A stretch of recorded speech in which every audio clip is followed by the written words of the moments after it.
Hi, everyone. Welcome to another episode of Adoption and Beyond. I'm Nicole Fowler, Director of Social Services at Adoptions from the Heart, and the co-host of this podcast. And I'm Alyse White, Social Service Program Manager at Adoptions from the Heart and the other co-host of this podcast. On today's episode, we're thrilled to be joined by Chris, our District Supervisor of our New Jersey office, and Amanda, our District Supervisor of Allentown and New York Program Manager at AFTH. Welcome, guys. Thanks for having me. Thank you. Today, we're going to dive into two unique but deeply intertwined worlds of child welfare, the foster care system and private adoption. We're thrilled to be joined by social workers who have hands-on experience in both settings. They'll share their journeys, insights, and firsthand comparisons of working within the foster care system and the private adoption agency. We hope to shine a light on the unique perspectives of those who work behind the scenes to support families and make lasting differences in the lives of children.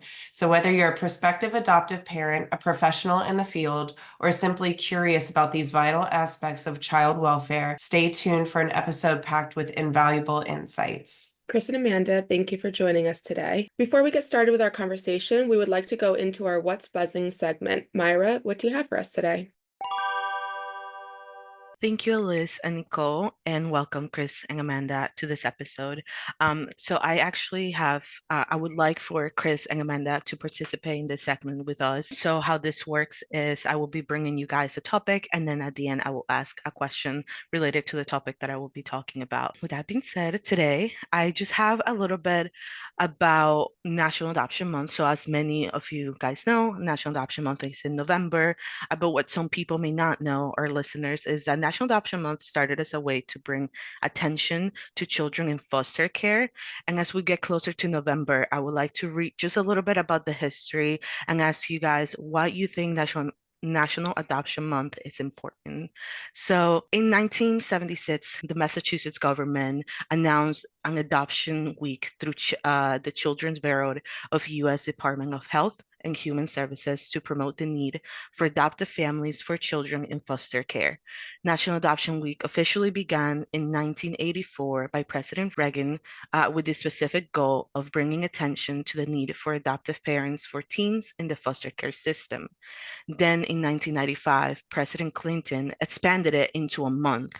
And in 1998, Clinton developed a plan to use the internet to help find homes for waiting children. Then in 2000, several large groups came together to found the National Adoption Day, which is celebrated on the third Saturday in November. Over the years, National Adoption Month has grown in presence. More and more adoptees have spoken out, expressing concerns that the month has moved from its intended purpose of bringing awareness and focusing on teens in the foster care system and has taken over by the motive to celebrate adoption. There has been campaigns started by adoptees groups such as Flip the Script that runs during National Adoption Month to share the not so celebratory side of adoption that is often getting overlooked by the celebration aspect. For many adoptees, there is a feeling that National Adoption Month has become more of a commercialized month for adoptive parents to celebrate and agencies to drum up businesses without the focus on the loss and pain in adoption. So my question to you guys is, after hearing a little bit about the history of the National Adoption Month and the perspective of adoptees on this topic, what would you say are ways that adoption agencies or just social workers, people in the field and the community, ways that we can celebrate National Adoption Month while not losing that focus on what the month should be really about? And anyone can answer this, and not everyone needs to answer, but just what do you guys think? Yeah, I mean, I would like to see the focus be on the adoption triad. And I think, as you just pointed out, Myra, the focus is often on the adopted parents and this idea of celebrating, a child joining their family. And I think that when that focus is so strong, that I think we sometimes overshadow the birth family's role in adoption and certainly sometimes the adoptee's family. So I would really like to see the celebration be more focused on all three members of the adoption triad and not just the adoptive families. I think definitely if we were to promote the experiences, so create platforms for everybody, like Chris said, all of the adoption triads. So kind of give each of them a platform. So I guess throughout the month, just give each part of the triad just a voice throughout the month, to be able to share their experience. Definitely, I agree with everything that's been said. And I do think that if the focus does want to go back on the high need of families for children, older children in foster care, or older children who may be a part of foster care, but they're adoptable is the word, I think, able to be adopted as well. I think there needs to be a focus on providing more support in our communities for the families that are needed to open their homes to these teens that are in need of adoptive families and permanency. Awesome. Well, thank you guys so much for your perspectives and thank you for participating on this. So we can move on to our conversation. I was thinking, Amanda and Chris, could you give us a little bit of background on your work with anything in the foster care system? Sure. I mean, that's where I spent a large part of my early career. And I say early career, I mean 15 years. I started out as a foster care caseworker, and then was promoted to supervisor, and then eventually was the director of a foster care agency in the greater Philadelphia area. So I've kind of been at all levels of it. And like I said, did that for about 15 years. That's where I started, I mean, my career in general. So I was just a foster care caseworker, and I also worked in their adoption department. So I was able to see both sides of it at their agency. It was just very interesting to be able to see both the foster care and adoption side at their agency. What do you both think is one of the largest differences, having worked both in foster care and in private adoption? What do you think the largest differences or discrepancies might be between those two different welfare agencies? If you can pick just one. Yeah, right. I mean, I think the obvious is that in many ways, foster care is designed to be temporary. So, if a child is removed from their family's home due to some safety issue, whether that's abuse, neglect, I think it's designed to be temporary with my experience has been, especially since the Adoption and Safe Families Act was passed in 1997, like President Clinton signed that. You had referenced that in the opening about National Adoption Month. I think this idea of concurrent planning is really important in foster care, meaning that, if a child comes into foster care, there should be a goal to reunify them with their biological family, certainly their biological parents, but at the same time, work on a permanent second plan for that child so that, a child doesn't languish in foster care. And I think that was one of the things that, that legislation recognizes, that children were essentially growing up in foster care with the goal of reunifying them with their biological parent or parents. And many, many, many years went by and that didn't happen. I think there's trying to be a shift in that to achieve permanency earlier for children in foster care. But again, by its nature, it's designed to be a temporary place for that child until some permanent plan is achieved for them. I think adoption, from the beginning is really designed to be a permanent option for that child. If the birth parent or parents recognize that they don't feel that they could raise that child at that point in their lives for any number of different reasons, they get to choose a family for that child, and it's designed to be permanent, that child is going to stay with the adoptive family for the remainder of their childhood. I think it's also really tough, I mean, for me to say, because the agency that I worked at, we really supported the adoptive parents. I mean, I'm sorry, the foster care parents. So I didn't really see the perspective of caseworkers that worked with any birth parents. So coming to Adoptions from the Heart, seeing how much we supported birth parents, it really surprised me, because a lot of the birth parents that I knew of at the agency I worked at, there was no support from the perspective that I saw. And the foster parents were the ones that were trying to advocate for them. There was a lot of saying, like, we need to have more visits. They're like the foster parents saying, like, we need to have more visits with the birth parents, trying to figure out, like, why is reunification not happening? Like, what can we do to push for this? And I could only do so much from where I was connecting with children and youth and things like that. So coming to Adoptions from the Heart and seeing how supportive how supportive we are of the birth parents was really nice to see. I appreciate you both sharing those perspectives, and it's such a complex world that we all work on in space. Can you share why a parent might choose a voluntary private adoption plan or choose a foster care system, vice versa? Are there specific factors? And I know, Amanda, you said that you worked mostly with adoptive families. It was so nice to hear that they were really advocating for the birth families. You don't hear that very often, at least I haven't. But can we talk about why those options might be chosen? Yeah, I mean, I think one of the key words that you used there, Nicole, is voluntary. And in my experience, unfortunately, in many cases with older children, the birth parents really didn't have a choice. And I think that is shifting somewhat with, children and family service agencies, that they recognize that birth parents should be able to make a voluntary plan of adoption. But oftentimes that happens very quickly. If it's determined that a child is unsafe, and that county or state agency has a responsibility to make sure that child is safe, they move very quickly and go to court and take custody of that child. So in some ways that choice is taken away from the birth parents, at least at that moment. But I think choice is a key word here. So I think giving birth parents options, really exploring deeply through counseling, what are the issues, what are the obstacles, what are the barriers to them continuing to parent this child. But if they feel that at that time in their lives, it's better for a child to be with another family that has the ability to adequately care for them, they may make that choice. And I think that's such a big part of it, is that, adoption is a choice.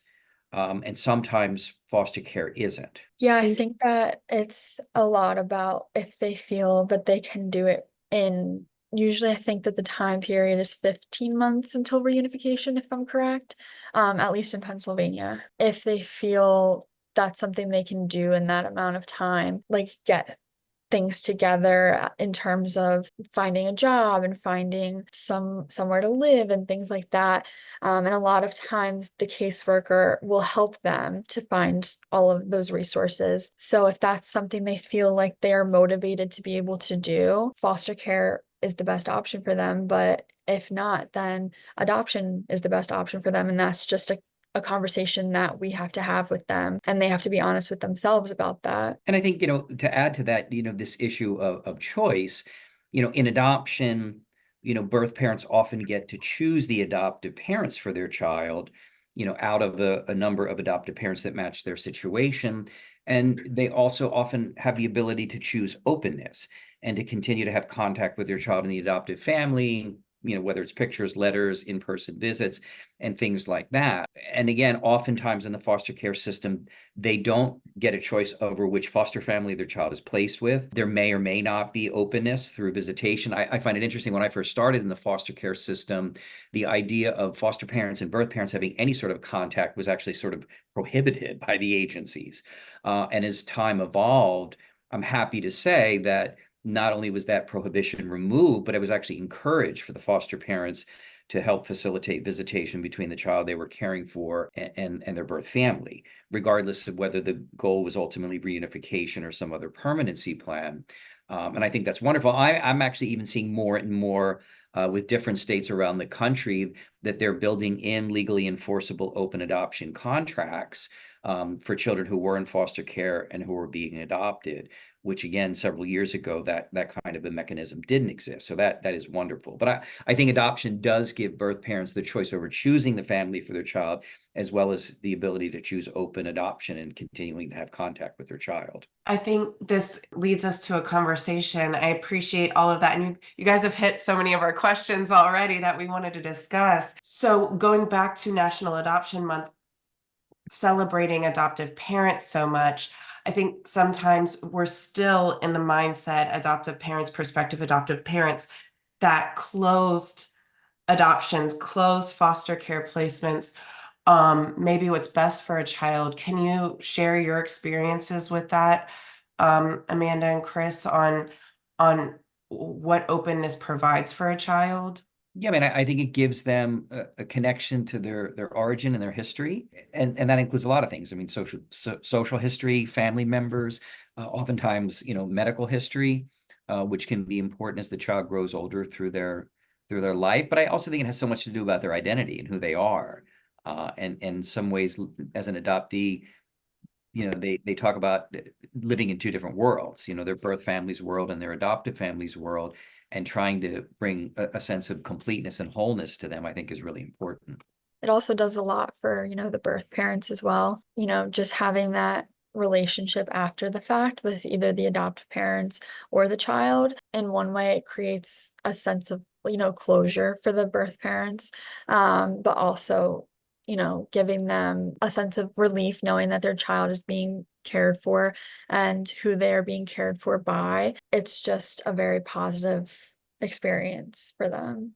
In talking about openness and, the choice of openness, of course, I think there's a common idea with expectant and birth parents that if they have had a child that has possibly been removed in the past, and placed into foster care system, that they don't have the option moving forward, if they have any additional children, to place those children through private adoption if they would like to. Can you speak to the relevance of that or that idea a little bit? Well, they certainly do have a legal right to make a voluntary plan of adoption for a child, even if a previous child or children have been placed in the foster care system. I think sometimes that's a myth or misconception. And I think sometimes we encounter that with, social workers and caseworkers and child protective service agencies that make that assumption. Hey, we have an open case on this family. The older siblings are in foster care. That's what's going to happen here. And I think, we work hard, in a private adoption agency to educate, hospitals, social service agencies, that is not the case, that, birth parents do have a right and the ability to make a voluntary plan of adoption for a child, even if a child or children have been placed in foster care. Thank you. I think it's a common misconception, like you said, Chris, especially in the hospital setting as well. And so it's so important for, of course, everyone to be able to know their rights, and especially for hospitals to continue educating themselves as well around the differences between, foster care, private adoption, and the fact that individuals have choices, especially when they're still in the hospital and have just given, birth and have not yet brought a child home yet. Do you all have any sort of myths that you have heard about adoption in general or specific to foster care or private adoption, things that we hear often that are just really not true when it comes to the world of adoption? I think one is that after finalization, they can kind of like take back their child, which I mean is very tricky to explain. No, they can't, but because it's finalized, it's legal.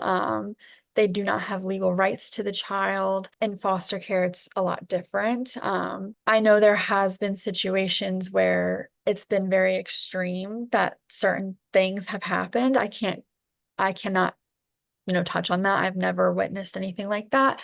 I don't know if anyone else has, but it's finalized, so, they cannot come back and typically, take back their child. Yeah, I mean, I think in terms of, the difference between foster care and adoption and that temporary versus permanent kind of mentality that you just touched on, Amanda, I think sometimes one of the myths with adoptions, and specifically with open adoption, is that it's going to be confusing for the child. They're not going to necessarily know who, quote unquote, my real parents are. That open adoption is going to be very, very emotionally distressing for birth parents to see or visit their children. It's going to sort of re-traumatize them. And I think, that's really not the case. I think there's so many healthy aspects to open adoption. And certainly, again, most of it is for the benefit of the child. But Amanda, as you touched on earlier too, I think it can be very beneficial for the birth parents, for them to have ongoing contact with their child. But I think children, as they grow up, can certainly understand different familial relationships, I think they're well aware of who's caring for them and parenting them on a daily basis, but understand that birth parents really could be viewed no different than any other extended family member. Absolutely. I think there's this great fear that a child will say, "You're not my mom, you're not my dad," or "I want to go live with my biological family." A biological child can say, I don't want you to be my mommy." They can leave at 18 and choose not to have contact with us. This is a fear of all parents. And like you said, Chris, children know who take care of them and emotionally support them. And as a foster parent myself, to an adult child now, they will cling to that. They know they want that emotional support, and that's what being a parent is. So I really appreciate that you guys brought that up. Can you touch on a little bit for us? I think another myth is that, say somebody's parenting a child that's not a newborn and maybe considering different options for them, can they make a private adoption plan and still choose adoptive parents for that child? Absolutely. I think the process may be a little different, and certainly depending on the age of the child and their developmental stage, I think the process may look a little different. Certainly, the child's going to have a level of involvement, and they're going to be aware of what's happening. But we are seeing more and more of that. That birth parents are recognizing that while they've been parenting a child for a period of time, that as they look at the long-term situation, they recognize that it may not be best for the child and for themselves to continue to parent this child, and may look for a more permanent option for them. So it definitely happens, and I think you're right that most people, when they think of adoption, think of an infant being placed for adoption, but it certainly can apply to older children for sure. And what are your thoughts, Chris and Amanda, on the outcomes for older children specifically who are placed, via private adoption versus having to sit in the foster care system and not having that permanency? From what I know, I mean, a lot of research has shown very positive outcomes for achieving permanency for children. Alyse used the term sit in foster care, and unfortunately, I think as a child gets older, they're often harder to place because fewer families are looking for an older child to join their family. Fortunately, I think we're finding more and more of those families, which is wonderful. But I think the other thing that we see in the foster care system is that it's not uncommon for children to be placed in multiple different foster homes for many different reasons. The foster parents may not be able to continue to take another child, based on the trauma of being separated from their birth families or other things they may have experienced that have been traumatic. They tend to have emotional and behavioral issues, which sometimes then causes the foster parents to say, "I feel like I can't manage this child in my home." So they move from home to home to home. So having that instability in multiple placements is also just very, very difficult on the child. So in terms of academic achievement, social emotional development, all of those things improve greatly when a child has a sense of permanency with a family, especially an adoptive family. It also goes back to like open adoption as well, because, they have a lot of knowledge about all of that, their background, and they have the open adoption with the birth parents. So they will still potentially have questions about, their identity, but their identity formation is a lot different than it would be being raised throughout foster care. So I think, here at Adoptions from the Heart, we're certainly seeing a trend of more birth parents looking to potentially place their older children for adoption, specifically, 2 years to 5 or 7 years, I think is what we see most often. Having worked both in private adoption and the foster care system, in your opinions, what are some of the main reasons that a parent may choose adoption later on in their children's lives? I think in my experience, some of the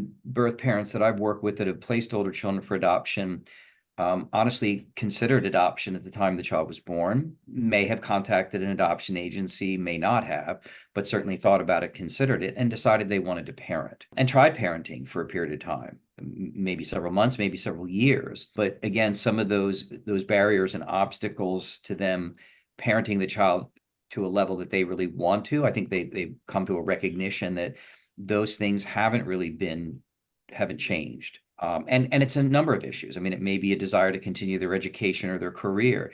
There may be substance use issues. There may be behavioral health issues, lack of family support, many of the various reasons that we see why any birth parent makes a decision to choose adoption for their child. But they've chosen a parent for a period of time, and then later on in the child's life have come to the recognition that it's just not in the best interest of the child, and for them to be a parent to the child. We've also seen families that their life circumstances have changed. The other parent of the child is no longer involved or has sometimes tragically passed away. Or family support that they previously had has also gone away. So, there's a lot of different factors that come into it. But, for any of these parents, they have parented the child for a period of time. They've just come to that conclusion that choosing a permanent outcome for the child in terms of an adopted family is ultimately what they think is best for the child. Also, avoiding foster care, because the potential of, if, for instance, children and youth services have gotten involved, they would rather place their child for adoption than to place their child into the foster care system, just knowing that they do not feel like they can potentially get things back on track for themselves, and they would rather move forward with adoption than foster care. A courageous decision, and we want to be mindful of that. Yeah. Here at Adoptions from the Heart, always. When you start an adoption journey, to prospective adoptive parents have so many different things that they need to research, and there's so many different ways to go about adoption. And it also depends on the state you're in. If a family is open to older children, non-newborn children, what are the different options for them?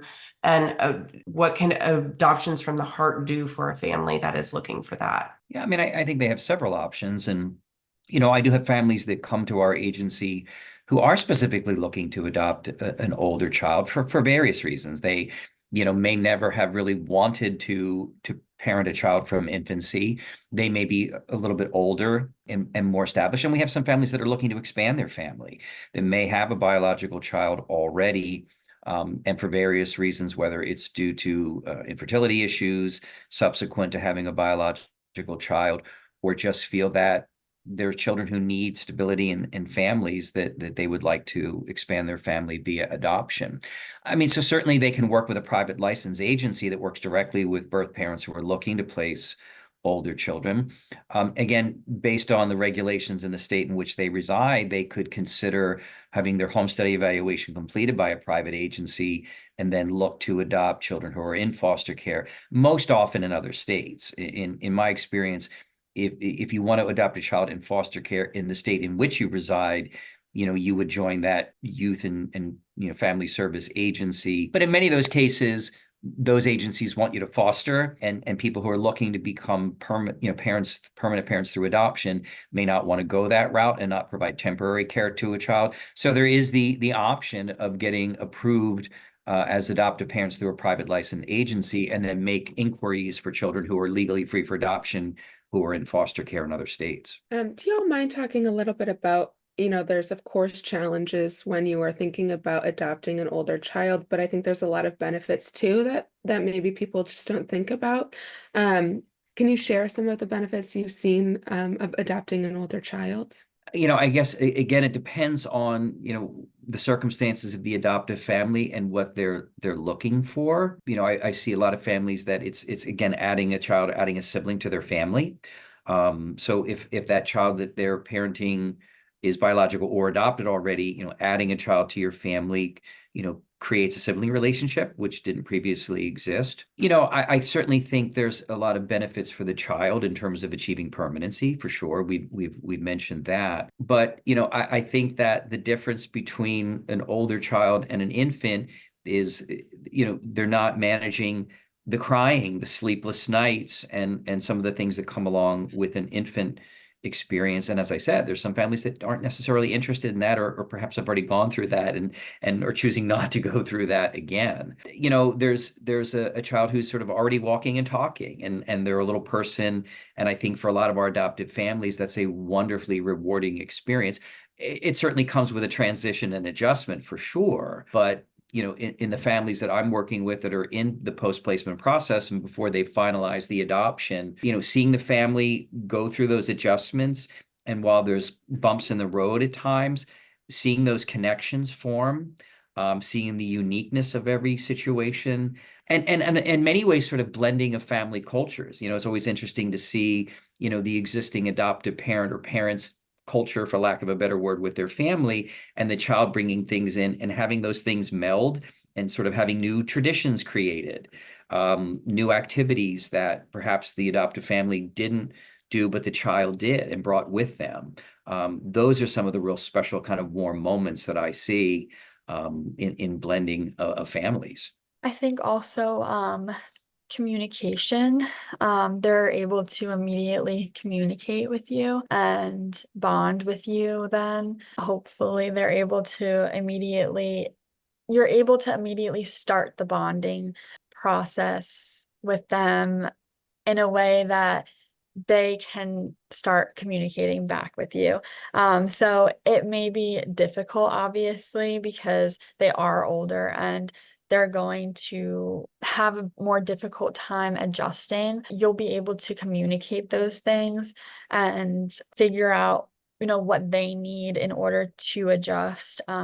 So being able to at least communicate what they need, that will be easier because they can, talk to you.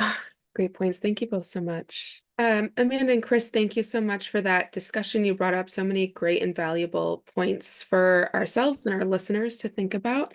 We'd like to now move into Ask Anything. So Myra, please take it away. Thank you, Alyse, and thank you, Chris and Amanda, for your insight.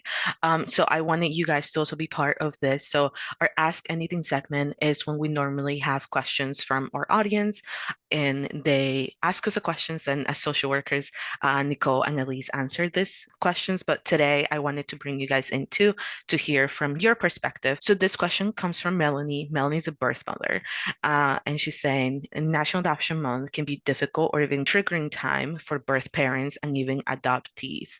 For those who feel overwhelmed by the discussions and focus during November, what advice do you have navigating National Adoption Month without feeling like you need to completely disconnect or go offline for the entire month?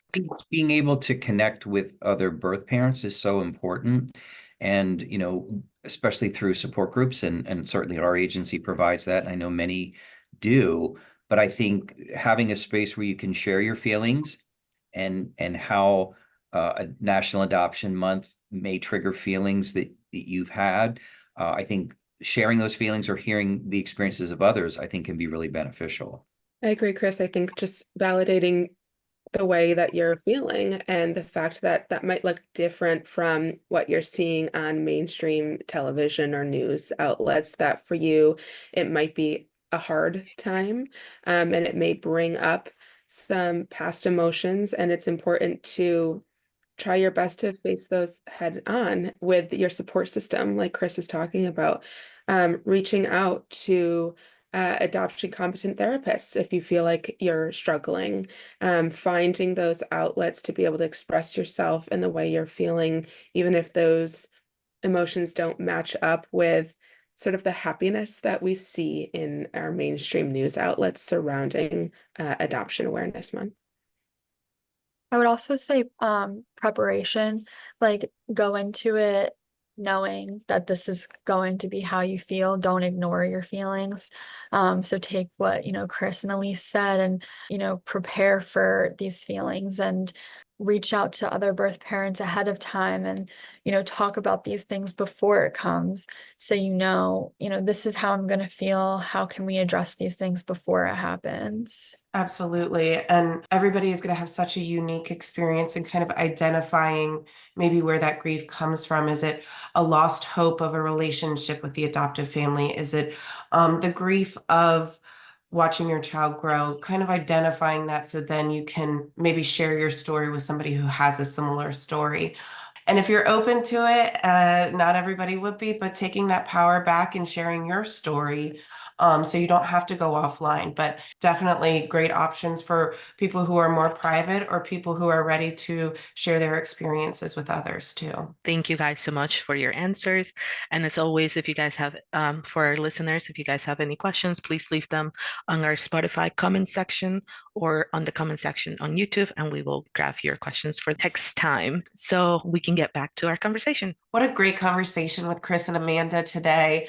I know I say it every time, but I could talk forever with them about everything that we discussed today, especially good conversations with National Adoption Month coming up or in the midst of a National Adoption Month. Alyse, what was your main takeaway from our conversation? Yeah, it was such a great discussion today. And I think it's just so important to really look at the adoption triad and remember the importance of every single person involved in the triad, but also really respect the differences and the different lived experiences that each of those individuals have had, adoptees, adoptive parents, and birth parents as well, and understanding that each one of those people's adoption story is going to look different, and their feelings around that adoption story will look different as well. Nicole, what about you? What are your parting thoughts from today's discussion? I couldn't agree more that everybody's going to have a unique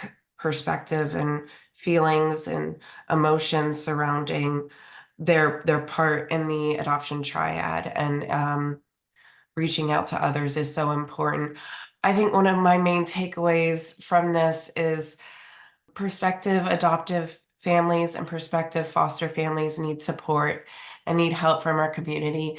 And older children need permanency and need homes and people who are open to this. And if that's what we want to bring the focus back to for National Adoption Month, we all have to come together as a community and be able to support that. I'm not saying that everybody has to go out and get certified and open their home and figure out how to make it happen. That's unrealistic. But being a support to people in your community who are going through these life-changing things and building a better future for all of us. Thank you all for joining us for this insightful episode of Adoption and Beyond. We hope today's conversation helped shed light on the different paths in child welfare and the unique challenges and rewards our guests have experienced in both foster care and private adoption. Yes, a huge thank you to our guests for sharing their stories and expertise with us.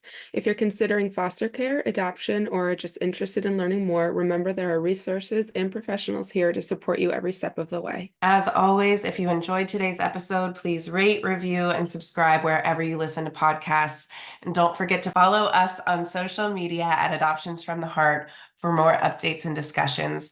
We would love to hear your thoughts and questions. Thanks again to Amanda and Chris for joining us, and thank you to all of our listeners for tuning in. We look forward to connecting with you in our next episode.